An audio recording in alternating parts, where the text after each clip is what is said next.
तर कसं काय यवतमाळकर, माझं नाव सर्वपणे स्वागत करतो यवतमाळ सिटीच्या पुन्हा एका नवीन व्हिडिओमध्ये. तर मित्र, गणपती बाप्पा म्हणजे विराजमान व्हायला बस अवघे 1 ते दीड महिनाच बाकी आहे. आणि आता यवतमाळमध्ये जी ही मूर्तिकार आहे त्यांनी त्यांच्या मूर्त्या बनवायची सुरुवात केलेली आहे. म्हणून आज यवतमाळचे काही असे मूर्तिकार तुम्हाला दाखवणार आहे जे खूप सुंदर अशा मूर्त्या बसवतात. तर मित्र, प्लास्टरच्या मूर्त्या बसवण्याच्या ऐवजी तुम्ही मातीच्या मूर्त्या बसवा, कारण तुम्ही बघू शकता खूप सुंदर अशी गणपती बाप्पांची ती मूर्ती बनवणं चालू आहे. आणि या व्हिडिओमध्ये आपण यवतमाळचे जे मूर्तिकार आहे त्यांच्याशी संपर्क साधणार आहे आणि तुम्ही कशा पद्धतीने घर बसल्या ऑनलाईन बुक करू शकता. व्हॉट्सअपद्वारे सुद्धा तुम्ही जे आहे तुमच्या घरच्या साठी गणपती बाप्पांची मूर्ती बुक करू शकता. त्यासाठी हा व्हिडिओ पूर्ण पाचवतच व्हिडिओला लाईक करा आणि चॅनलला सबस्क्राईब करा, कारण या व्हिडिओमध्ये तुम्हाला मी पूर्णपणे यवतमाळचे जेही मूर्तिकार आहे ज्यांनी यावर्षीचे जे गणपती बाप्पांच्या मूर्त्या बनवायला सुरुवात केलेली आहे त्यांच्या त्या क्लिप्स वगैरे तुम्हाला या व्हिडिओमध्ये मिळून जाईल. सोबतच ऑर्डर कसं करायचं आहे आणि कशा पद्धतीने तुम्ही तुमच्या घरी गणपती बाप्पाला विराजमान करू शकता ह्याच्या व्हिडिओमध्ये पाहूया. तर जास्त वेळ न करता चला व्हिडिओ. तर मित्र, हे जे फोटोज आहे हे आहे मागच्या वर्षीच्या गणपती विसर्जनाचे. तुम्ही बघू शकता गणपती बाप्पांच्या ज्या मूर्त्या ह्या प्लॅस्टर ऑफ पॅरिसच्या आहे आणि यांचे जे आहे हात पाय कोणत्या कोणत्या मूर्तीचे चेहरे सुद्धा गायब आहे. गणपती बाप्पासुद्धा विचार करत असेल, 10 दिवस हे लोक मला घरी आणतात, बसवतात, चांगली सेवा करतात, त्यांचे मुलं माझ्यासोबत मित्रांसारखे राहतात आणि मला जे मोठे माणसं आहे ते लेकरासारखी जपते, परंतु घरी जेव्हा मला पाठवते तेव्हा माझा हात नसतो, पाय नसतं आणि कोणत्या कोणत्या जी मूर्ती आहे तिला तर चेहरासुद्धा नसते. तर यावर्षी तुम्हाला आवर्जून माझी विनंती आहे की यावर्षी प्लास्टर ऑफ पॅरिसच्या मूर्त्या नका बसवू, कारण मित्र हो, त्या मूर्त्या पाण्यामध्ये विसर्जन केल्यानंतरही सुद्धा विरत नाही.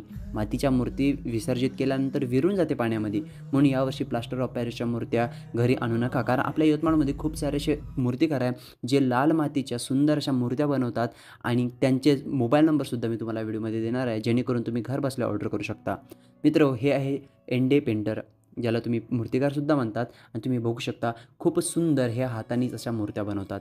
गेल्या वर्षीच्या नवरात्रीला सुद्धा मी यांचे दुर्गादेवीचे व्हिडिओज टाकलेले आहे, तुम्हाला ते चॅनलवर मिळून जाईल. तुम्ही ते व्हिडिओज एकदा नक्की पहा. आणि हो, माझ्या यूट्यूब चॅनलला जर सबस्क्राईब नसेल केले तर मित्र, सगळ्यात आधी या व्हिडिओला लाईक करा, चॅनलला सबस्क्राईब करून बेल आयकॉनला ऑलवर सेट करा आणि कमेंटमध्ये सांगा की यावर्षी तुम्ही प्लास्टर ऑफ पॅरिसच्या मूर्त्या बसवणार आहात की नाही. आणि हो, तुम्ही बघू शकता ही मूर्ती पूर्णपणे लाल मातीची आहे आणि तुम्ही फिनिशिंग वगैरे सुद्धा बघू शकता किती सुंदर आणि किती क्लीन आहे. सोबतच मित्र, जर तुम्हाला लाल माती कुठे मिळते हे माहिती नसेल तर लाल मातीवाल्यांचा जो नंबर आहे तो सुद्धा तुम्हाला मी स्क्रीनवर देऊन देईल आणि डिस्क्रिप्शनमध्ये देऊन देईल, जेणेकरून तुम्ही लाल मातीसुद्धा ऑर्डर करू शकता जर तुम्हाला पाहिजे असेल तर. एंडे मूर्तिकार हे लहान मूर्त्यासोबत मोठ्या मोठ्या जे मंडळाच्या मूर्त्या असतात ते सुद्धा बनवतात. जर जे मंडळ काही असेल ज्यांनी ऑर्डर दिलेले नसेल तर तुम्हाला स्क्रीनवर यांचा एक नंबर दिसत असेल, हा त्यांचा व्हॉट्सॲप आणि कॉलिंगचा नंबरसुद्धा तुम्ही व्हॉट्सॲपद्वारे किंवा कॉल करूनही तुमची ऑर्डर देऊ शकता. मोठे जे मूर्तीसुद्धा ते बनवतात आणि लहान लहान छोटे छोटे जे घरी बसवण्यात येईल असे सुद्धा मूर्त्या तुम्हाला यांच्याकडे मिळून जाईल. व्हॉट्सॲप नंबर तुम्हाला स्क्रीनवर दिलेला, तुम्ही व्हॉट्सॲपद्वारे सुद्धा ऑनलाईन बुकिंग करू शकता. तर मित्र हो, काही झालं तर चालते, यावर्षी आपल्याला प्लास्टर ऑफ पॅरिसच्या मूर्त्या घरी बसवायच्या नाही आहे, ही गोष्ट मात्र तुम्ही थोडी समजून घ्या. कारण तुम्हाला माहिती असेल की यावर्षी ऊन खूप जास्त प्रमाणात तापत होती आणि त्यानंतर आता पावसाळा सुरू झाला आहे, मात्र लगातार 3 ते 4 दिवसापासून पाऊस खूप जास्त येत आहे आणि ऑरेंज अलर्टवर आहे आपलं यवतमाळ. तर कुठे ना कुठे आपण सुद्धा याला जबाबदार आहोत. म्हणून म्हणतोय की काही झालं तरी चालते की प्लास्टर ऑफ पॅरिसचे गणपती यावेळेस घरी मात्र नका आणू. तुम्ही बघू शकता स्क्रीनमध्ये किती सुंदर सुंदर अशा गणपती महाराजांच्या छोट्या छोट्या मूर्त्या आहेत. छोट्या मूर्त्यांसोबत तुम्हाला मोठ्या मूर्त्यासुद्धा यांच्याकडे मिळून जाईल. त्यानंतर मित्र, आपण आलेलो आहोत वडवाले मूर्तिकारांच्याकडे. वडवाले काका आणि त्यांचा मुलगा ऋतिक हे दोघंही मिळून जे आहे मूर्त्या बनवत असतात. हे बघा तुम्ही, मल्हार जे आपले जेजुरीचे मल्हारी भगवान आहे त्यांची जे आसनमध्ये बनवलेली ही गणपती महाराजांची मूर्ती तुम्ही बघू शकता किती सुंदर आहे. आणि मित्र, ह्या ज्याही मूर्त्या बनवल्या आहे ह्या सगळ्या हातानं बनवलेल्या आहे, यामध्ये साच्याचा उपयोग केला जात नाही. वडवले काका यांचे ज्या मूर्त्या आहे ते यवतमाळच नाही तर यवतमाळच्या बाहेरसुद्धा जातात आणि यांच्या दुर्गादेवीचे सुद्धा व्हिडिओज मी टाकलेले आहे, तुम्ही माझ्या यूट्यूब चॅनलवर बघू शकता. वडवले काका यांच्या देव्या आपल्या महाराष्ट्राच्या बाहेर तेलंगणा राज्यामध्ये सुद्धा गेलेली आहे आणि तुम्ही बघू शकता त्यांनी यावर्षीसुद्धा खूप जास्त असे गणपती बनवलेले आहे. जर तुम्हाला वडवले काका यांना ऑर्डर द्यायची असेल तर तुम्हाला त्यांचा नंबर डिस्क्रिप्शन आणि जे हे व्हिडिओवर ते स्क्रीनवर पण दिसतच असेल तर तुम्ही यांना कॉन्टॅक्ट करू शकता. व्हॉट्सॲपद्वारे सुद्धा तुम्ही ऑर्डर घेऊ शकता. त्यानंतर हे बघू शकता पंढरीनाथ भगवान म्हणजे आपली जे माऊली, तुम्ही ज्याला पंढरपूरचे जे विठ्ठल आहे त्यांच्या स्वरूपात बनवलेली एक मूर्ती आणि त्यानंतर शंकरजीच्या स्वरूपात सुद्धा बनवलेली ही मूर्ती गणपतींची बनवलेली आहे. त्यानंतर मित्र, आपण आलेलो आहोत गणेश भुजाडे मूर्तिकारांकडे. यांचा ॲड्रेस तुम्हाला जो आहे पिंपळगावमध्ये जे बालाजी मंगल कार्यालय आहे त्याच्या मागच्या साईडला वेदारणी शाळेजवळ राहतात. यांचा मोबाईल नंबर तुम्हाला स्क्रीनवर दिसत असेल. आणि यांनीसुद्धा यावर्षी गणपती महाराजांच्या छोट्या छोट्या मूर्त्या बनवलेल्या आहे. खूप साऱ्या मूर्त्या हाताने बनवलेल्या आहे आणि काही यामध्ये साच्यांच्या मूर्त्यासुद्धा आहे. छोट्या छोट्या ज्या मूर्त्या त्या सगळ्या साच्यामध्ये बनवल्या जाते आणि मोठ्या मूर्त्यांची सुद्धा ऑर्डर हे घेतात. तर मित्र तुम्ही बघू शकता यांनीसुद्धा खूप सुंदर अशा मूर्त्या बनवलेल्या आहे. यांना जर ऑर्डर द्यायची असेल तर यांचा नंबर तुम्हाला स्क्रीनवर दिसत असेल.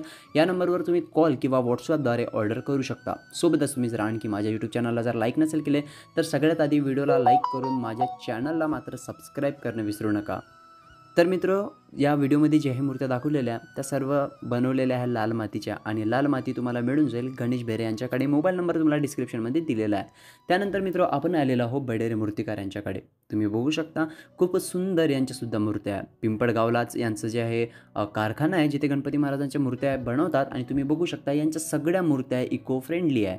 म्हणजे मित्र यावर जो साज असतो जे पितांबर वगैरे म्हणजे ज्याला तुम्ही धोतर म्हणता गणपती महाराजांचं ते स्वतः जे आहे कपड्याचं असतं. म्हणून हे इको फ्रेंडली गणपती आहे. आणि आपल्या यवतमाळमध्ये खूप कमी असे मूर्तिकार आहेत जे इको फ्रेंडली गणपती बनवतात. गणपती पूर्ण झाल्यावर कशा प्रकारचा दिसतो ते सुद्धा मी तुम्हाला दाखवेलच. पण त्याआधी तुम्ही बघू शकता खूप सुंदर असे यांनी गणपती बनवलेले आहे. बडेरे मूर्तिकार यांचा नंबर तुम्हाला स्क्रीनवर दिसत असेल. सोबतच हा व्हिडिओ तुम्ही तुमच्या मित्रांसोबत शेअर करा. ज्यांच्या घरी गणपती बसते त्यांना दाखवा. आणि जर तुम्हाला इको फ्रेंडली गणपती पाहिजे असेल तर सूरज बडेरे यांच्याशी नक्कीच कॉन्टॅक्ट करा. बाकीचे आणखी मूर्तिकारांचे तुम्हाला मी आधीसुद्धा जे वडवाले काका आहे एंडे मूर्तिकार आणि त्यानंतर गणेश मूर्तिकार यांच्यासुद्धा तुम्हाला मी मूर्त्या दाखवलेल्या आहेत. तर तुम्हाला ज्याही मूर्त्या आवडत असेल ज्याही मूर्तिकाला ऑर्डर द्यायची असेल त्यांचा नंबर तुम्हाला स्क्रीनवर दिलेला आहे. व्हॉट्सअपद्वारे तुम्ही ऑर्डर करू शकता.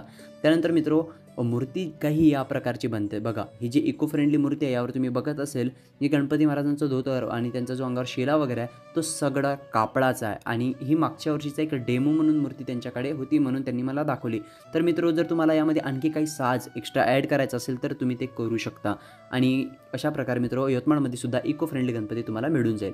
त्यानंतर मित्रो आपण आलेलो आहोत धुमने मूर्तिकारांकडे. यांनीसुद्धा गणपतींच्या खूप सुंदर अशा मूर्त्या बनवण्याची सुरुवात केलेली आहे. आणि यांनीसुद्धा हातानेच मूर्त्या बनवतात. तुम्ही बघू शकता यांनी घरीच अशा मूर्त्या बनवलेल्या आहेत. आणि खूप सुंदर अशा गणपती महाराजांच्या मूर्त्या तुम्हाला मिळून जाईल. जर तुम्हाला यांना ऑर्डर द्यायची असेल तर तुम्हाला माहिती आहे काय करायचं आहे. तुम्हाला व्हिडिओवरच जो आहे एक नंबर दिसत असेल आणि त्यावर तुम्हाला कॉन्टॅक्ट करायचा आहे. व्हॉट्सअपद्वारे सुद्धा तुम्ही ऑर्डर देऊ शकता. आणि तुम्ही जाऊनसुद्धा जे आहे भेट देऊनसुद्धा ऑर्डर देऊ शकता. तर मित्र हे आहे आपल्या यवतमाळचे मूर्तिकार ज्यांनी यावर्षी मूर्त्या बनवलेल्या आहेत. सोबतच यवतमाळच्या जिल्ह्यामध्ये जे जवळचे तालुके जसं दारव्हा, दिग्रस, पुसद, नेर मी शक्य झालं तर जे आजूबाजूचे जे मूर्तिकार आहे जिल्ह्यातले तालुक्यातले त्यांचे जे मोबाईल नंबर आहे ते तुम्हाला मी डिस्क्रिप्शनमध्ये आणि कमेंटमध्ये देण्याचा प्रयत्न करेल. जेणेकरून जर तुम्ही यवतमाळच नाही यवतमाळच्या बाहेर जरी राहत असेल तर तुम्ही तुमच्या घरी मातीच्या मूर्त्या विराजमान करू शकाल. मी माझ्याकडून पूर्ण प्रयत्न कर. आणि जे मूर्तिकार हा व्हिडिओ पाहत असेल त्यांनी मला माझ्या इंस्टाग्रामवर कॉन्टॅक्ट करा. यवतमाळच्या मूर्तिकारांच्या मूर्त्या मी जे तुम्हाला दाखवल्या. माझा हा व्हिडिओ बनवण्याचा एकच मोटिव्ह आहे की तो जेवढ्या होईल तेवढ्या प्लास्टरच्या मूर्त्या यावर्षी आपल्याला कमी करायच्या आहे. कारण पर्यावरणाला वाचवणं खूप जास्त महत्त्वाचं आहे. तुम्हाला माहिती आहे यावर्षी उन्हाळ्यात किती जास्त ऊन होती. 42 पर्यंत पोहोचली होती. घराच्या बाहेर निघणं कठीण होत होतं. त्यानंतर आता पाणी सुद्धा किती आलंय. मागच्या वर्षी तर लोकांच्या घरात पाणी घुसलं होतं आणि यावेळेस सुद्धा कंटिन्यू पाणी येत आहे. जर आपण प्रकृतीसोबत छेडछाड करू तर प्रकृती आपल्याला नक्कीच धडा शिकवते. ही गोष्ट मात्र लक्षात ठेवा. म्हणून मी तुम्हाला म्हणतोय की यावेळेस काहीही झालं तरी चालते. हा व्हिडिओ त्यांच्यापर्यंत नक्की पोचवा ज्यांच्या घरी गणपती बसते, जे प्लास्टरचा गणपती बसवतात त्यांच्यापर्यंत हा व्हिडिओ नक्की पोचवा. काहीही झालं चालते. यावर्षी मातीचाच गणपती घरी आणा. जे मूर्तिकार आहे त्यांचे नंबर मी तुम्हाला जे आहे दिलेले आहे. आणि बाकी जे मूर्तिकार जे आजूबाजूच्या तालुक्याचे आहे जसं दारवा, दिग्रस वगैरे त्यांचे सुद्धा व्हिडिओज आणि त्यांचे सुद्धा जे मूर्तिकारांचे नंबर आहे तुम्हाला डिस्क्रिप्शन किंवा कमेंट्समध्ये मी देण्याचा प्रयत्न करेन. आणि हा व्हिडिओ जर तुम्हाला आवडला असेल तर मित्रांनो नक्कीच मला कमेंटमध्ये सांगा. आणि हो हा व्हिडिओ मात्र प्लीज कृपया करून हा व्हिडिओ त्यांच्यासोबत शेअर करा जे आपल्या घरी प्लास्टरचे गणपती बसवतात. कारण यावर्षीपासूनच आपल्याला पर्यावरणाला वाचवायला काहीतरी केलं पाहिजे.